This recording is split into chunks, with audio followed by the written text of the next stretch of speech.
So this morning, we're continuing to read from St. Paul's letter to the Galatians, just like we did last week. Most of St. Paul's letters are addressed to Christians living in a particular city, like Thessaloniki, Philippi, or Rome. So we hear of his letters addressed to the Thessalonians, the Philippians, and the Romans. But Galatia is actually not a city. Galatia was an entire province of the Roman Empire at that time. A province large enough to contain numerous towns and cities. A province located in what we today think of as central Turkey. So I want you to understand that this letter is written originally not to just one church, but to at least several Christian churches in the province of Galatia, where Paul had done previously a lot of mission work, establishing churches throughout the whole region of Galatia. Now, that means that it's a circular letter, much like a bishop's encyclical today. It's meant to be distributed to many, many communities. And it's one of the most important letters that the Apostle Paul ever wrote, and especially since the 16th century and the Protestant Reformation, one of the most misunderstood. Now, this morning's reading is taken from the 2nd chapter of Galatians. And one of this morning's verses actually adorns our iconostasis. It's no longer I who live, but Christ who lives in me. Now, we've talked about this before. For us as Orthodox Christians, that is the height, the breadth, and the depth of the Christian mystical life.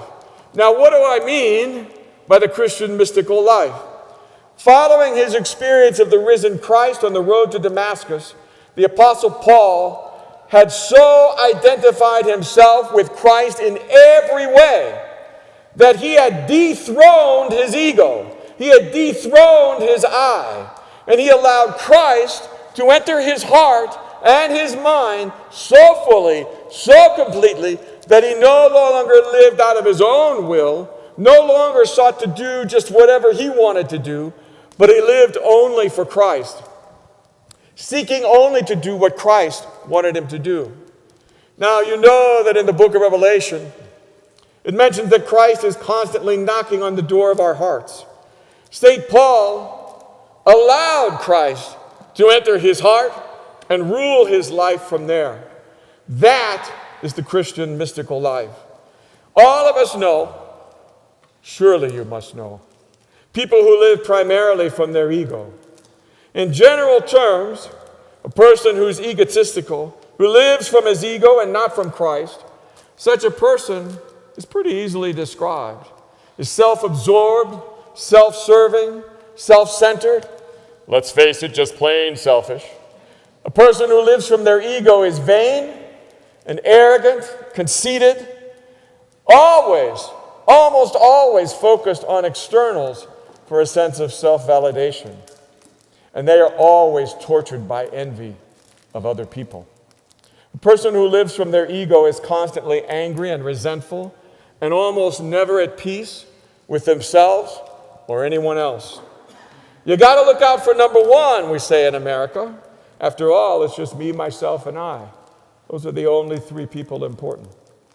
Now, Mother Emiliani, whom I know some of you have met, and she's been here to St. Paul's and spoken many times, her spiritual father, Father Dionysios, who is also on our prayer list, by the way. He is the last name on our prayer list. Father Dionysius, whom I met on Mount Athos more than 40 years ago, once put it this way: ego is the denial of reality. When you live from your ego, it's the death of love. So, what happens when we allow Christ to live in us, as St. Paul did? What happens when we allow Christ to rule our lives from the throne of our hearts? What happens when we truly realize, as St. Paul did, that we are deeply loved by Christ? What happens when we live, as St. Paul wrote, live by faith in the Son of God who loved me and gave himself for me? Paul had a very, very vivid consciousness that Christ had died and risen, not only for the entire human race, of course, for everybody, but very specifically, Christ died for him, personally, individually. What happens when that's the case? We begin to see everything differently. We see reality. We see that we are not the center of the universe. The center of who we are begins to shift from me, myself, and I to Christ. We begin to think differently. We begin ever so slowly to acquire what St. Paul calls the mind of Christ. We begin to change. Our values change. We begin to live differently. We're more patient than we were before. We're kinder to other people than we were before. We're more gentle than we were before. We watch our mouths when we think before we speak. But when we speak truthfully. We don't lie. We always speak the truth in love, as St. Paul writes. We stop passing judgment on people all the time. We become more forgiving because we know we've been forgiven in Christ God, St. Paul writes. We're not even as anxious as we used to be. We're more prayerful and just simply more grateful for our life. We find that when we put Christ in the center, we have an interior peace that we didn't have before. There's an underlying sense of joy, despite whatever hard circumstances we might be facing at the moment. We start to see the wisdom of loving our neighbor as ourselves. We try, insofar as it's up to us, to live at peace with everyone.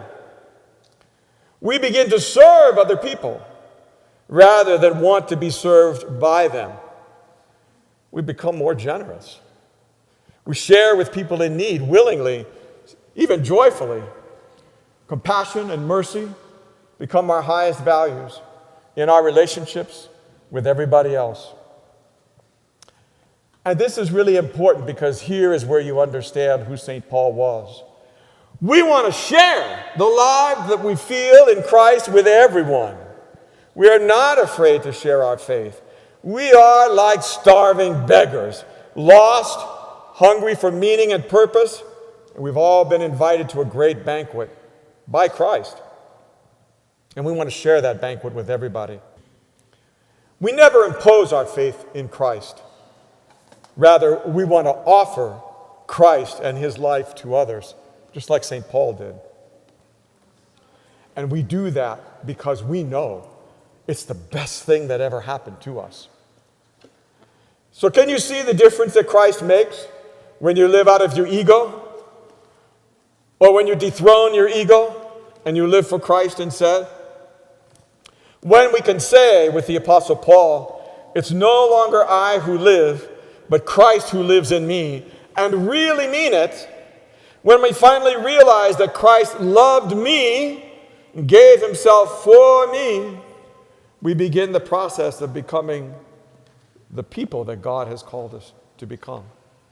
May it be so among us, starting today. Good morning, everybody.